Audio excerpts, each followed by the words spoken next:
but in humbly recognizing one's own need and in being able to express it freely. For more news with a Catholic perspective, visit EWTNnews.com. Take Two with Jerry and Debbie starts now.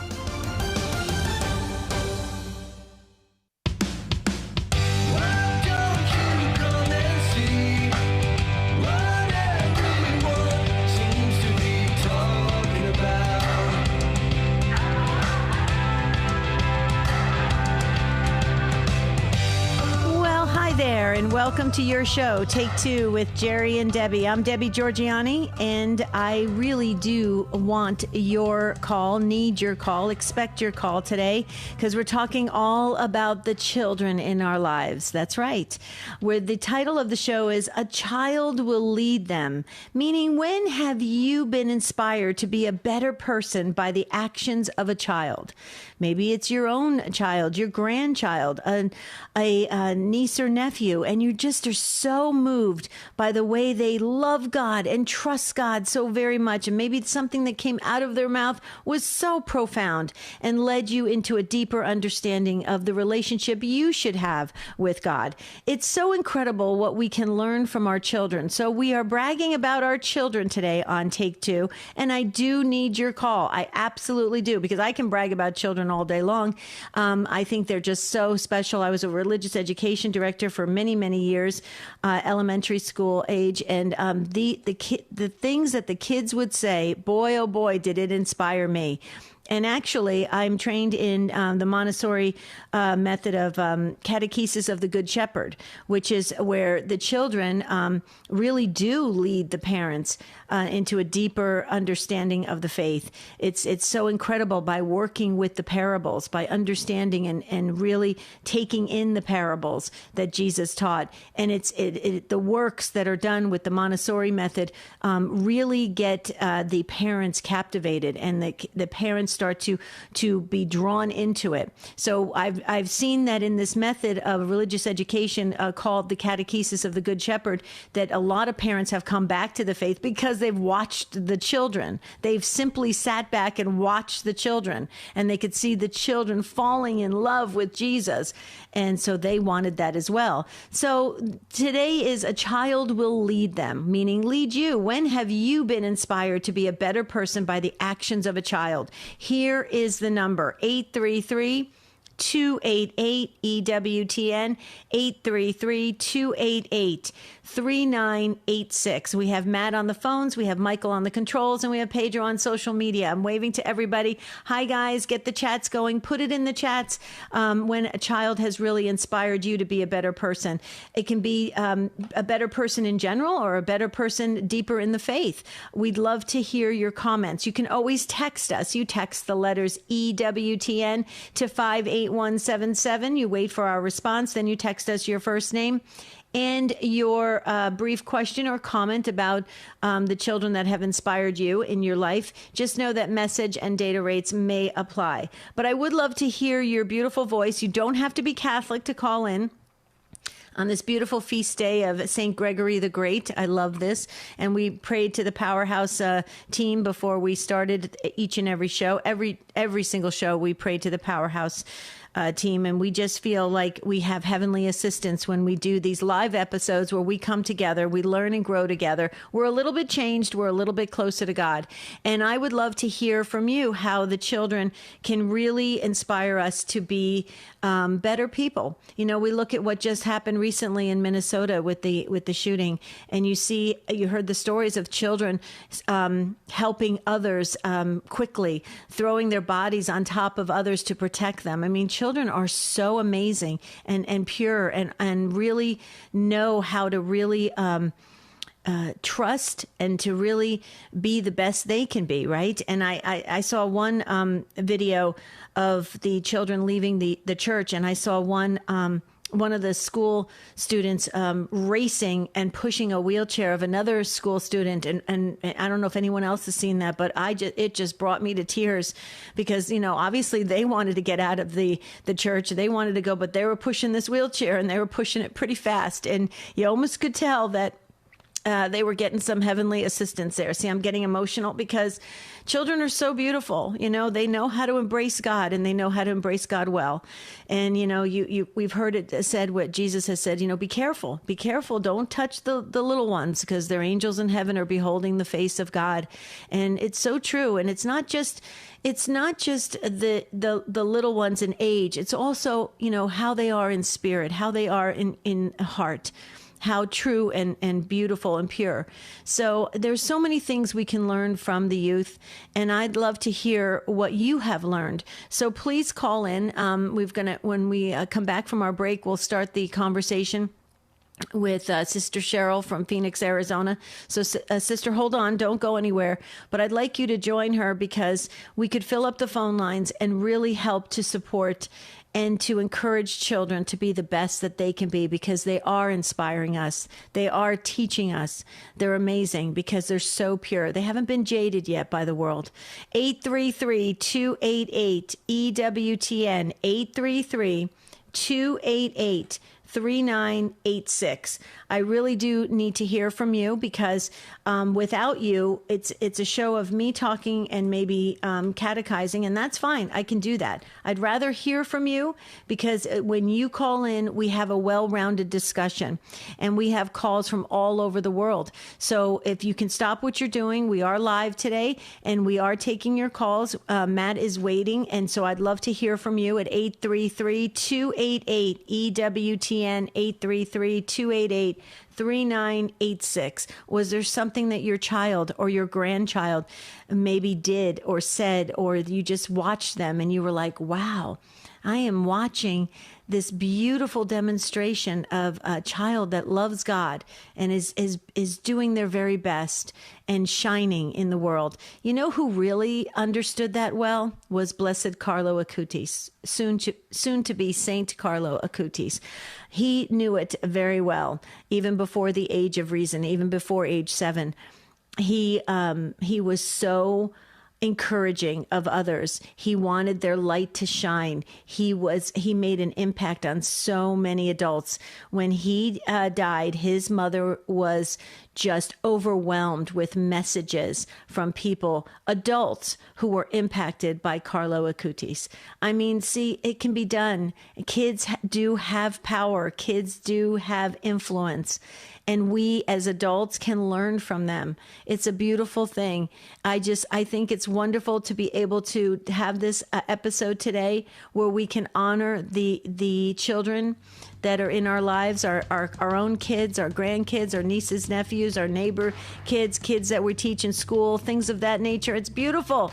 Come on, you guys, fill up those last open phone lines, and let's really shout to the world how our children can demonstrate Christ in the world at 833-288-EWTN, 833-288-3986. I'll be right back.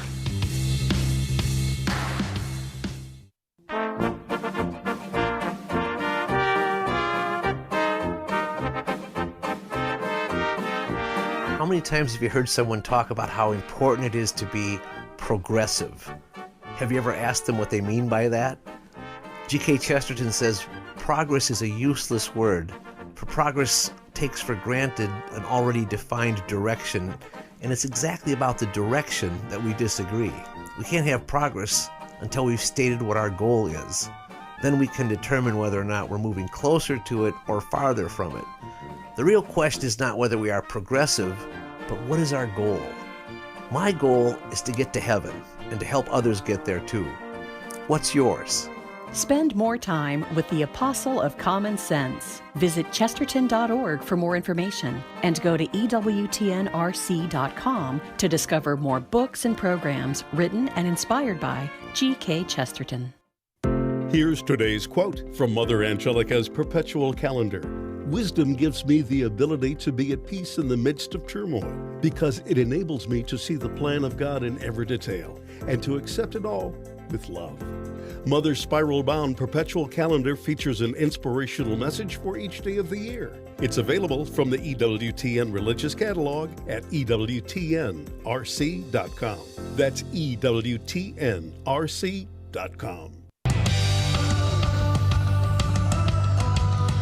We're talking today on Take Two how children can inspire us to be better people.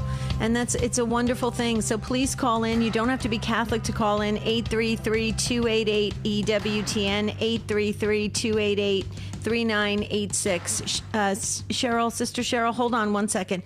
I'm just going to share this with our listeners. The EWTN Pro-Life Pulse is your weekly recap of the top pro-life headlines moving our nation and world the mainstream media missed. Visit EWTNnews.com/pro-life and sign up today and stay connected. Okay, Sister Cheryl from Phoenix, Arizona, I know you wanted to talk about the Minnesota shooting, so please start the conversation for us. Hi, Cheryl. Hello. Good morning, Debbie. When I just got back from that horrible tragedy that happened out in Minnesota at the United Catholic Church, the children had so much fear and frightening that I went on out there and brought a bunch of prayer shows to them and taught them one little Bible passage that really give them the strength that could be able to lead other children. So now they're a bunch of Joan of Arcs, and they believe that this one Bible passage, be strong and courageous, for it is the Lord your God that goes with you. And from the book of Deuteronomy. And that's where they found the strength inside of them to be like a group of Joan of Arcs. And here they are not giving up their faith. They're having a mass services even in the auditorium. And they found that strength to continue on to help lead other children, to never let the fear well up inside of them. And wrapping that prayer shawl around them, they felt so much comfort and love from God that helped them to bring them back. And they never will give up their faith. They never will. And the child is leading them right back to Jesus again. Sister, I love how you did that. You went and brought prayer shawls to them. You know, what prompted you to do that? Did you just feel this, a real sense of extreme urge and this need to be there? Because I think that all of us, we felt kind of helpless on the outside watching this. Like, what could we do?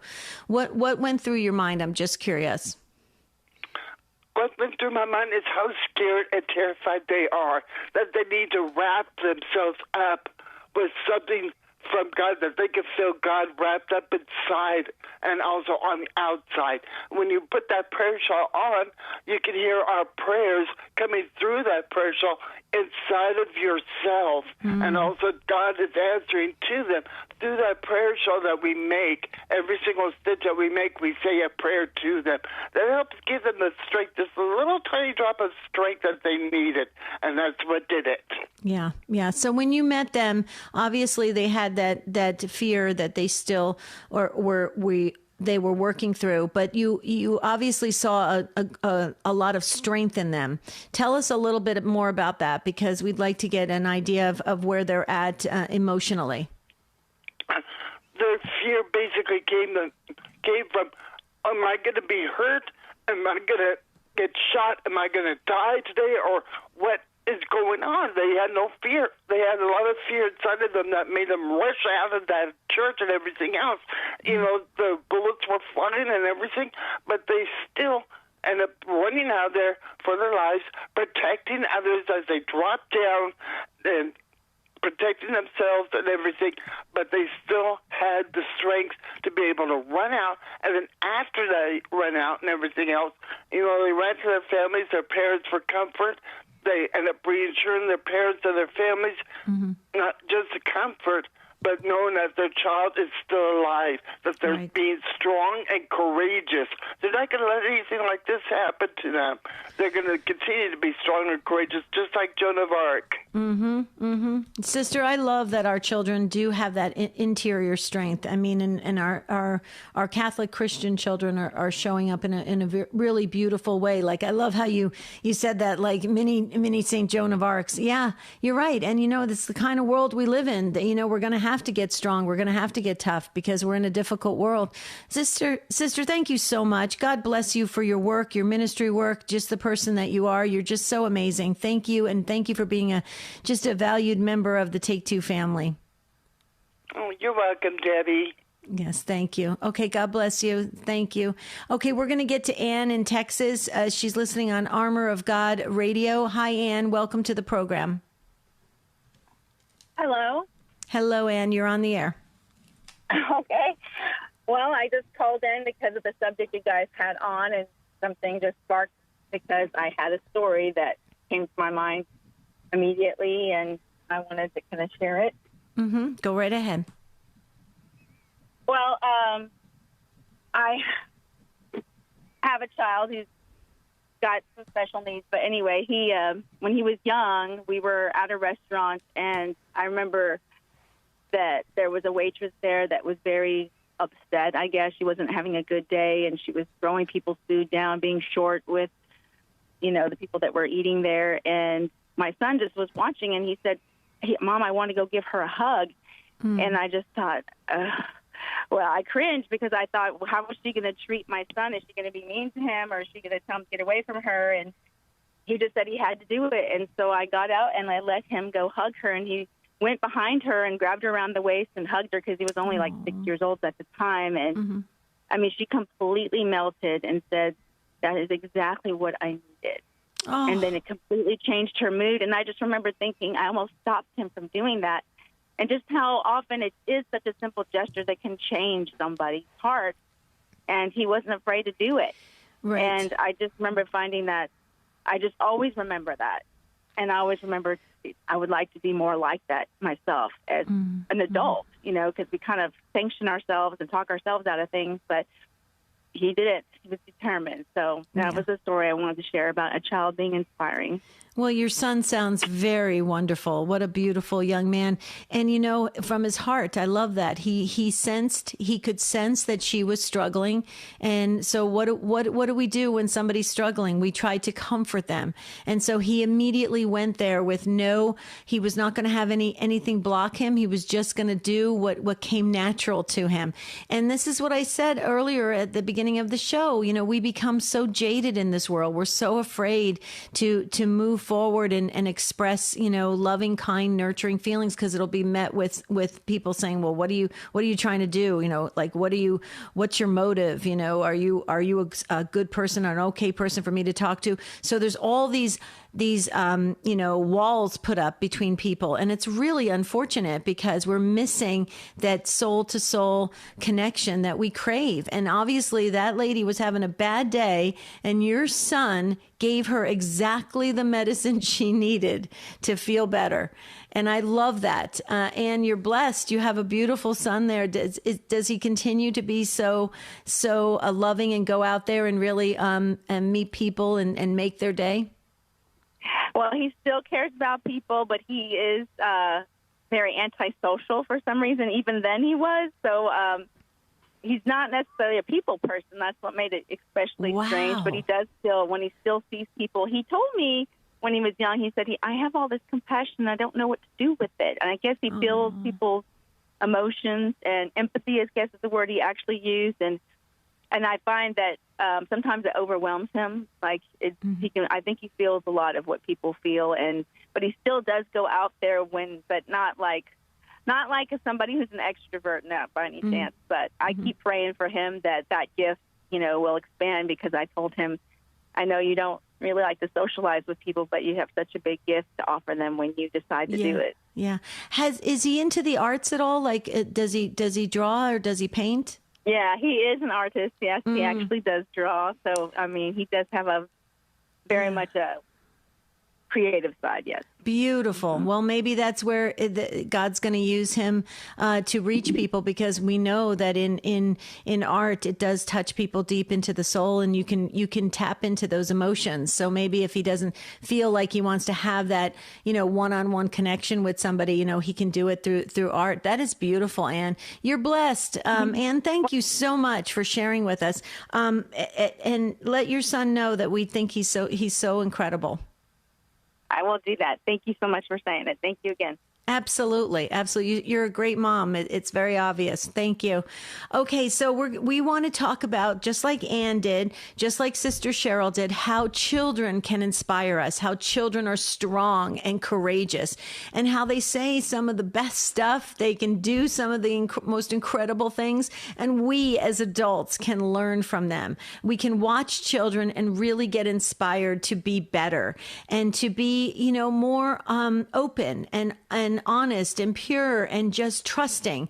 Children do say and do the most wonderful things, especially when in terms of a spiritual nature. So if you have something to say about this, about the children in your life that you want to brag about, now is the time to do it. And you don't have to be Catholic. 833-288-EWTN. That's 833-288-3986. We're going to get to Samuel, and Samuel is in Odessa, Texas on Guadalupe Radio Network. Samuel, thank you so much for waiting and welcome. Hey, Debbie. I have a little story about my oldest son. Back many years ago, he was maybe 6 or 7 years old, and he was with me, and of course we were on a dad mission, go put tires on mom's car, right? Mm-hmm. And anyway, we get to the tire dealer and everything, and of course my intention was to just go and get replacement tires, right? But anyway, when we get there, the dealer, pulls up my credit report and everything. Oh, wow, this guy's got it. I'm going to make a sale here. And so, he goes all in, and he tries to sell me wheels and sports tires and everything. And me, like a big doofus, I fall for it. Oh, yeah, the truck will look cool and whatever, that big old materialistic mentality and everything. So I go for it. I go for the deal, which was way more than I wanted to spend or I had intended to spend. And anyway, they were having trouble with the tires and the wheels and stuff. And okay, so the whole deal was going wrong to begin with. And then on our way home, the truck starts running like the wheels are all out of balance. So I turn right around and I go back. Right. And they check it out and everything's fine. So they put everything back on it and we head back home, right? Mm-hmm. And on our way home, the truck's still misbehaving, And I'm just talking to myself, disgruntled, not happy with the whole deal. And then all of a sudden, my little boy sitting beside me, he says, "You know what, Dad?" It says, "What, Mio?" He says, "You know what it seemed like to me when I was watching you doing that deal with the dealer back there at the store? It said it seemed like you were signing your name, like you were signing your soul over to the devil." Oh. And I said, "Oh, man." When he said that, that totally told me, you know what? This whole thing is wrong. This whole deal is wrong. Mm-hmm. I brought the truck home. I kept it overnight. The following morning before going to work, I took it back, and, that commercial where the old lady throws the tire. The discount tire dealer. Mm-hmm. Well, I remembered that, and I said, well, they say, if you're not ever happy with the deal, bring it back no matter what. Right. And so I did that the following morning, and I went back and I told them I want credit for everything that I did, and I want the tires that I originally came to get. Mm. But because of my son telling me that, it just totally changed the whole perspective of what I intended to do, Sure. or what I had originally done. He basically got me out of a jam, a financial jam. Mm-hmm. Because like they say, the lender is master of the borrower and the borrower is slave to the lender. Well, right. Proverbs says that. Well, I was going to be in debt. I was going to be in debt to these people, but he basically got me out of that. A little 7-year-old kid, So that 7-year-old has grown up, obviously. He's fixing to be 35 years old, and he's a dad himself now. So, does he continue to be very wise? He is very wise and stuff, but now, he's got his own way of thinking and stuff, and so now it's we butt heads a lot. Oh, okay. Like father, like son. But, go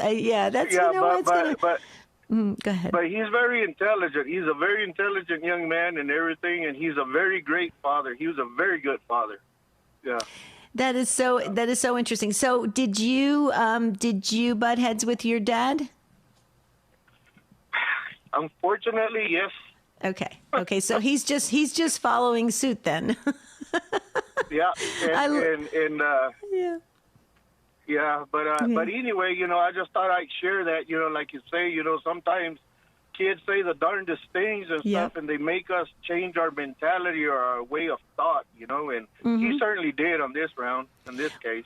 Well, you know what, though, Samuel? It's so obvious. He was probably watching you. He probably saw that you were trying to figure out if you were going to do the deal or not, and he probably saw your emotions going back and forth. So kids are very sensitive to that.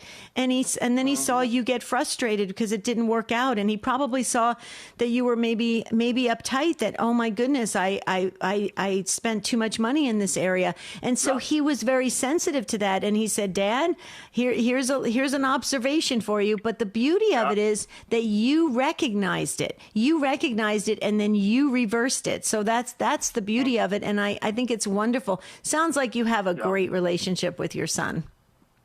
I do. It's just, we have those moments when we get into these deep discussions. He's an engineer. He's a mechanical engineer. And so, he's very analytical about things. Right. Well, yeah, that happens with our adult children. Oh, Samuel, it was such a delight to talk to you. Thank you so much. Please call us again. A great story. And if you'd like to add your story to this a wonderful episode about how children have inspired you to be a better person, please call in at 833-288-EWTN, 833-288-3986.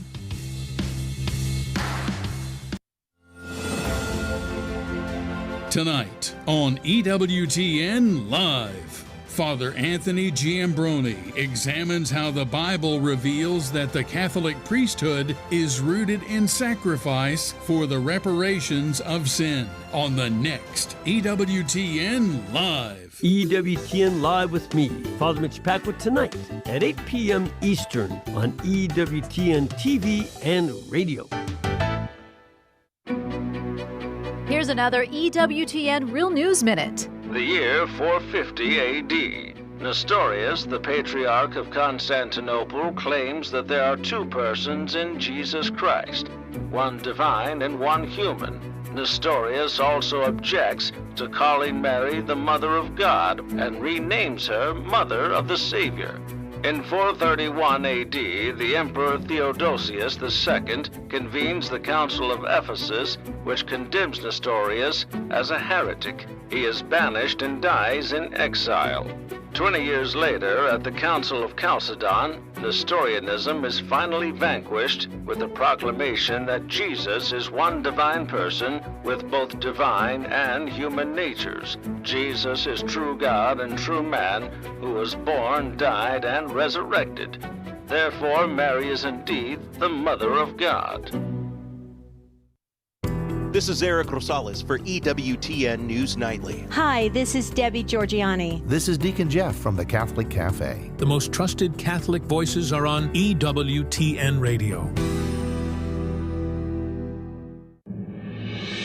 Matt Swaim here. Tomorrow on the Sunrise Morning Show, we'll talk Bible foods with Rita Heichenfeld from About Eating and get you all the latest news, weather, sports, and more.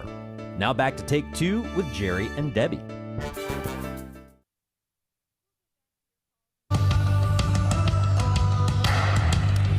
We'll get back to your calls in just a moment. I really want to hear your story about when a child has inspired you to be a better person. Or how about this? Let's flip it. We try to cover this from all angles. What do you do as a parent or a grandparent when your child comes to you and a small child comes to you and asks you, why did this happen to me, Mom or Dad? Or, where is God in all this? Or, did God punish me for this or that? How do you respond to your children? Are you ready with an answer? Are you ready to sit down with them and really catechize them in a way that's going to leave them with a sense of peace and hope and joy?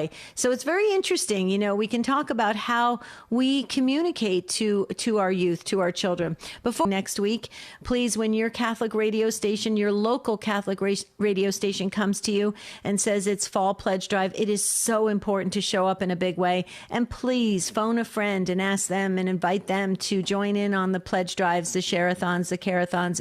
It's important we have full participation so we can keep Catholic radio going strong into the future, so our children can find their way back. Those children that have kind of fallen away, and they can come back through Catholic radio if it's going strong in your area.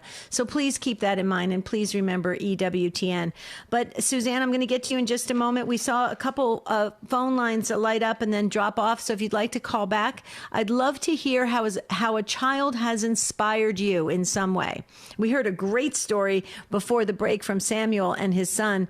I thought it was a fabulous story, and we can learn so much from the stories that we hear, these real life experiences. So please call in 833-288-3986.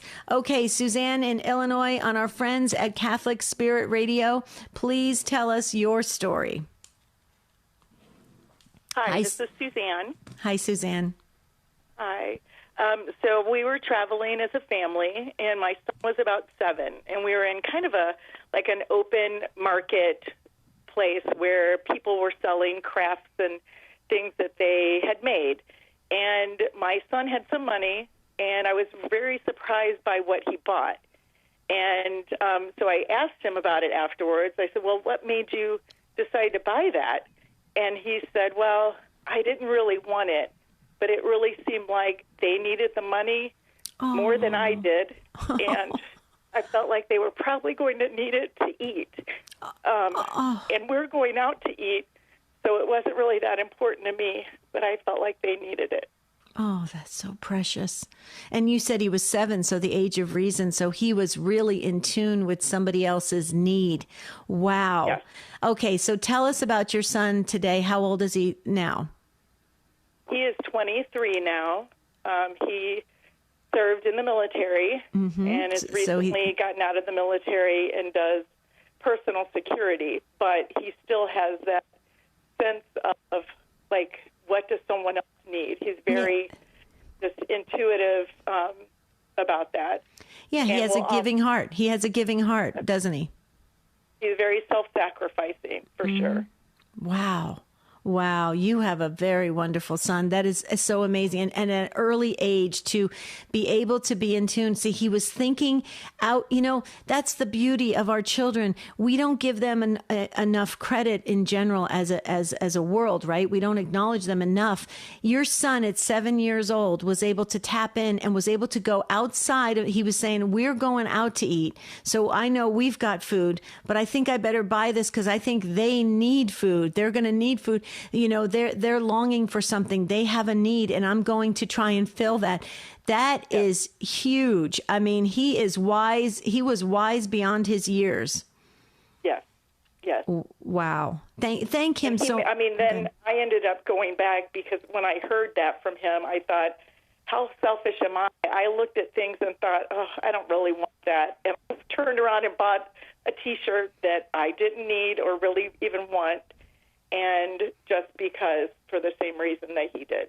So He really moved me because I was ready to kind of move on. And I thought, gosh, this 7-year-old took this little bit of money that he had to try to help somebody else. And I'm thinking, oh, this really isn't that valuable, but it was to them. I could feel the Holy Spirit as you were telling this story, and I can almost picture a little boy doing that. And it's just so beautiful. It's so innocent. It's so loving. It's so Christ-like.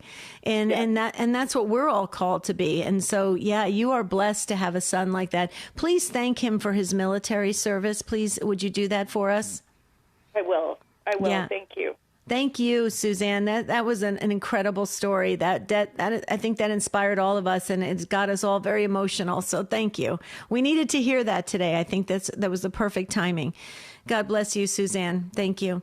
We're going to get more of your stories coming in. If you have something to say about the children in your life and how they've inspired you, please don't hesitate. Don't wait any longer because we're going to run out of time. The show is going to run out, and you're not going to have an opportunity to share about the children that have inspired you. At 833-288-EWTN, 833-288-3986. If you're just listening to us, we're a live call-in show. We welcome the stories that you have that can really help other souls get closer to God, that can inspire others, that can get others motivated to deepen their relationship with God, to be better people in this world. This is what we try to do here. We try to change the world one conversation at a time, one episode of Take take two at a time. So if you would like to be part of this, I like to call it a movement where we're trying to go out there and change the world, change the culture, then please stop what you're doing and dial this number, 833-288-EWTN,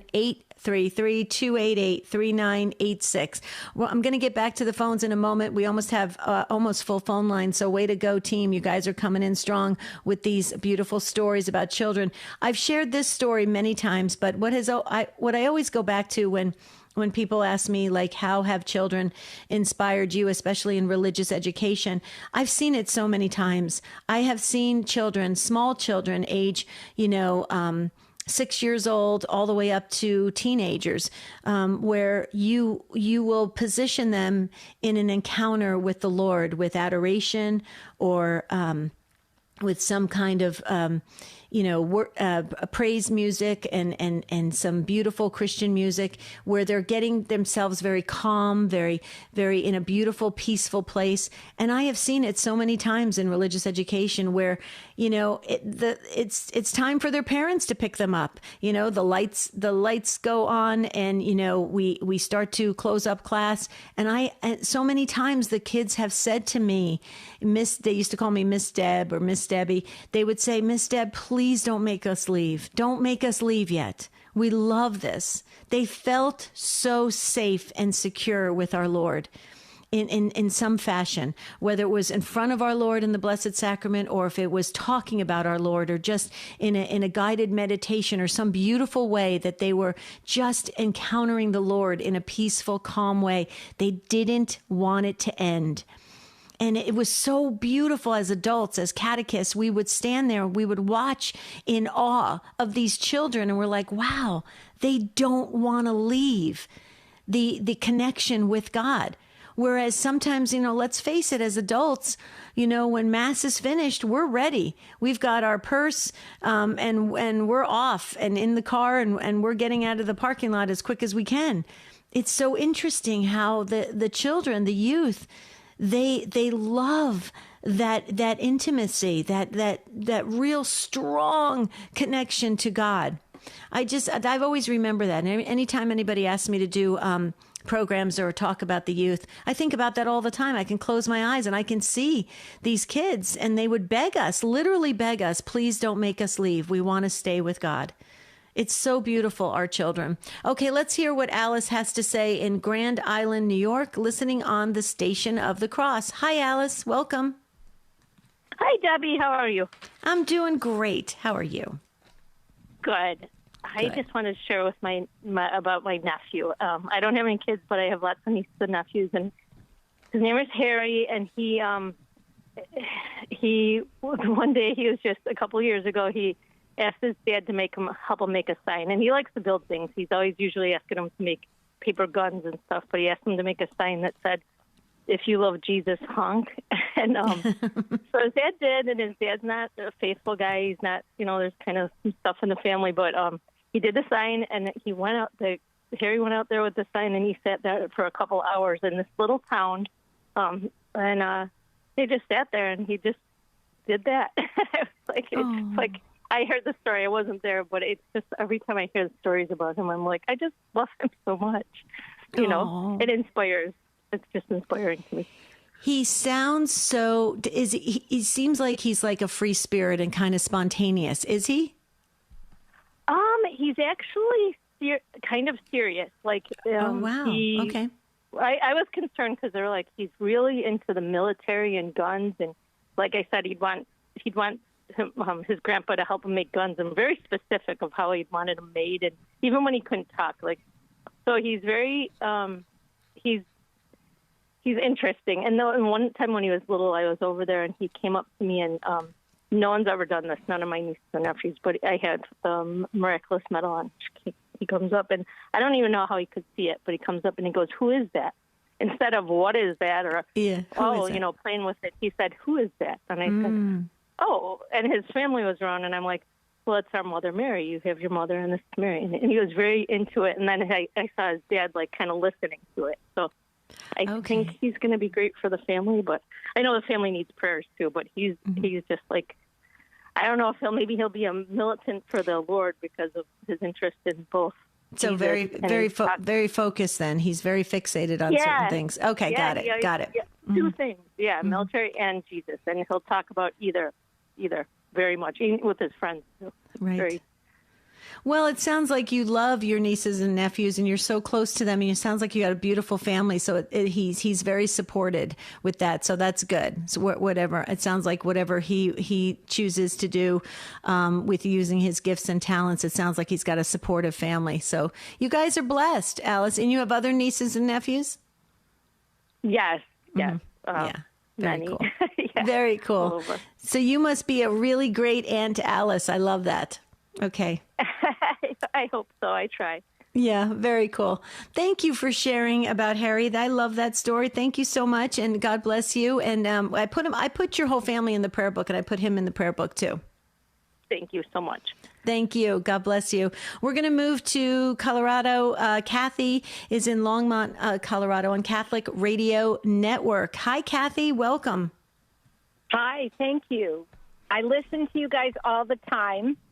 Thank you. So my story is that, hold on just a minute. Trying to get on speaker. Okay. My story is that when our very first family dog, he actually was mine to begin with, but when I was single. And then I had two daughters, and my oldest daughter was 7. My younger one was 5. And we had to put the dog down. Gosh, I can hardly tell you this one. And my husband took the 2 girls, and our vet came to our house and to do it on the back porch. Mm-hmm. So I said, girls, you go out front with Dad, and I'm going to go on the back porch. And anyway, I said, I don't want you guys to remember this. And she looked at me and she said, no, Mom, I want to come with you. And I said, no, I don't want you to have this memory. And she said to me, it would be a worse memory if I thought you had to do it alone. Oh, my goodness. And she's 31, and this story still makes me cry. Mm. So she was so compassionate, and she still is. She's just she has an enormous heart and really can feel for others. Wow. Can you give us her first name, Kathy? I want to put her in the book. What a beautiful soul. Yep, Megan. Megan. Oh. And so she wanted to share in this very difficult, putting a dog down is very painful, very emotionally painful. I mean, it's a separation, it's a loss, but she needed to be there for her mom and to experience this because she didn't want you to go through this alone. Kathy, you are blessed. Oh, you're not kidding. I know it. I'm very, very rich indeed. Yeah. Oh, my goodness. I see how emotional you got. I was getting emotional as well. I'm sure others, too, hearing this story. But and she was 7. You know, there's an interesting kind of thread that is being brought into this conversation. Have you noticed, Kathy, and of all the stories, most of these children are 6 and 7 and 8 years old. So it's very interesting. And then, and see, it makes sense because as they go into double digits, you know, in their teen years or preteen years, that's when the world starts to get to them and they start to change a little bit. So it's very interesting how pure and in tune and sensitive our children are at the age of reason. And your daughter obviously was and still is at age 31. Wow. Well, you tell Megan we just love her, please. I will. Thank you for all you guys do. Thank you, Kathy. Call us again, please.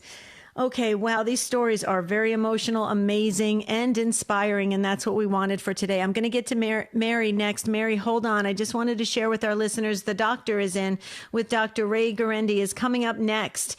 Dr. Ray takes calls and talks about family, marriage, and relationships. It's a great show. Please tune in. He has a lot to say in this area.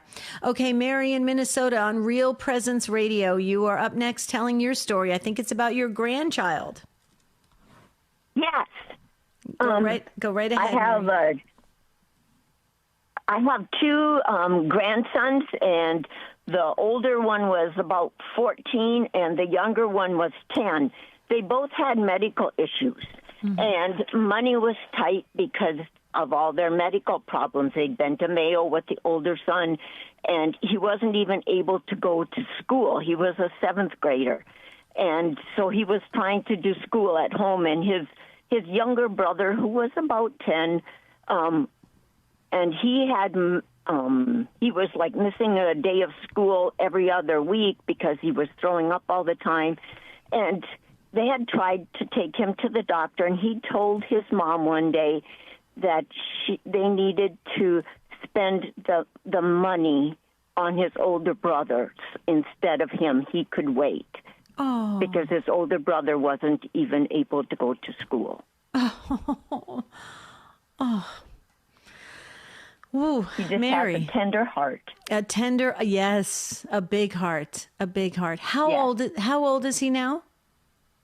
He's 13 now. He's 13. Oh, beautiful. Beautiful. Is he discerning a vocation at all? Do you know, Mary? He's not opposed to it, yes. Yeah. How beautiful. Yes. Wow. He has a missionary spirit. Yes. He has beautiful prayers, too.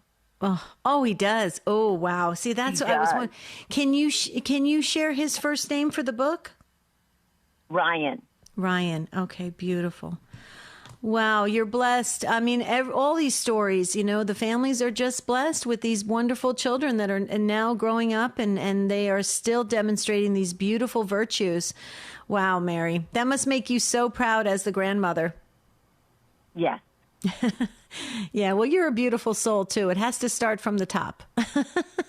Thank you. Oh, thank you for sharing with us. Great story. Thank you. Wow. Okay, we're going to go to Christine in Liberty Lake, Washington on the EWTN app. Hi, Christine, and you're going to talk about your granddaughter. Yes, I am.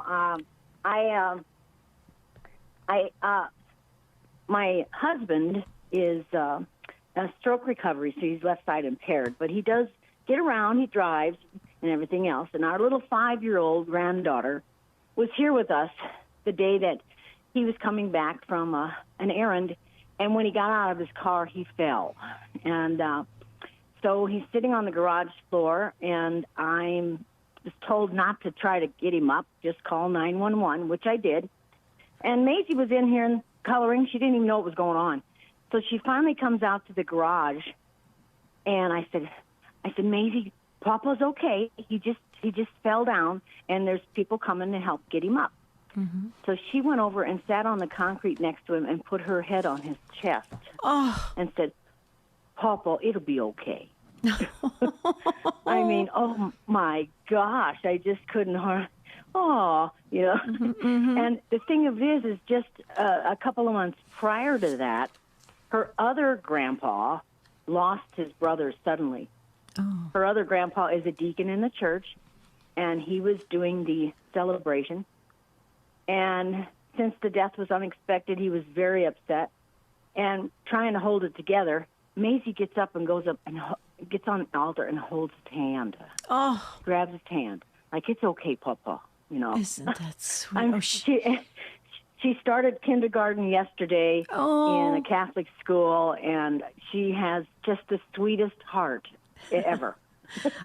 She sure does. She sure does. Is she comforting heart, a nurturing heart? I wonder if she's going to go into the medical field, because she sounds like she's not afraid to really be with people that are having some a medical difficulty. It sounds like she's very comfortable in that arena. What do you think?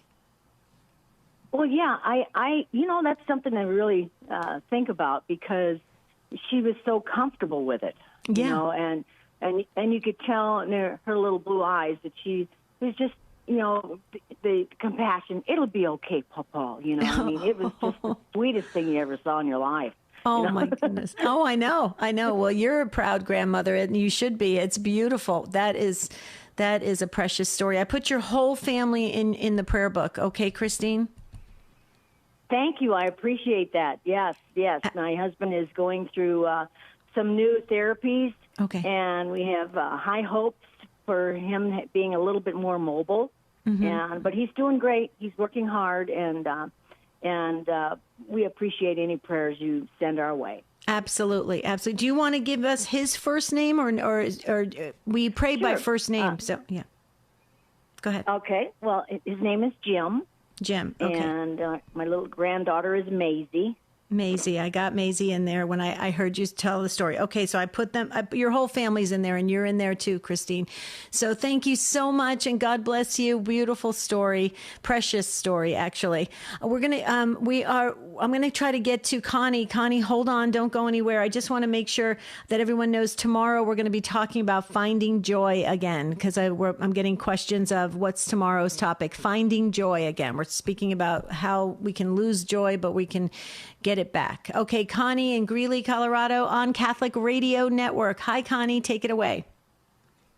Yeah, I was calling because I wanted to tell you a story about my son. Mm-hmm. We lived out in the country where it wasn't very rich because we moved there because we had a handicapped daughter. And we didn't want our children wanting everything that we couldn't give them, even though my husband made good money. So each child had 2 pairs of shoes, dress shoes for church and, tennis shoes for school and life. And my son was extremely fussy about his shoes, had to look just right. He took good care of them. And one Sunday we were getting ready for church, and he was about 6 or 7. And I couldn't find his dress shoes. And I said, Adam, do you know where your dress shoes is? And he ducked his head down like he'd done something wrong. And he said, I gave them to the family down the street. Now, the family down the street was new migrants, Hispanic, living in a Quonset hut. They had 8 kids, and only one could go to school because only one had shoes. Oh, and he gave his dress shoes. That sounds like what Carlo Acutis did with the sneakers that his mom bought him. That is amazing. How old is your son today? 44. Oh, beautiful. Is he still such a giving soul? He's very involved in youth ministry with his wife and other ministries, and he still is a very giving soul. In fact, 2 years ago at Thanksgiving, there was a handicapped guy came to their Thanksgiving, and he was playing a game that they had, and he was getting excited and jumping up and down. Well, his shoes ripped out, and Adam went to his closet and brought out 3 pairs of shoes for him. I mean, he's still that guy. It's amazing. He was in the Navy. Good. Highly intelligent. He's a manager at a nuclear plant. And if you ever wanted anyone who was calm and decisive in charge, it's that's Adam. him. Wow. Connie, thank you so much for sharing your story and your beautiful family. Wow. Amazing. Gerald and Beth, we're not going to get to you today. I'm so sorry. You can always call back at the end of the month for Unscripted. Julie, talking about a boy in your catechism class introducing the rosary, and it continues on with more people joining. Wow, this was a great episode. We needed another hour, so please make sure you tell your stories on the next Unscripted. And I want to thank the show team, Michael, Matt, and Pedro. Thank you to the affiliates. Until tomorrow, have a beautiful and blessed day. See you real soon. Major decisions can feel daunting. Do you feel lost and alone? Not sure what path to take? Life coaching may be the right option for you. Whether it's practicing accountability or creating a better plan that works in your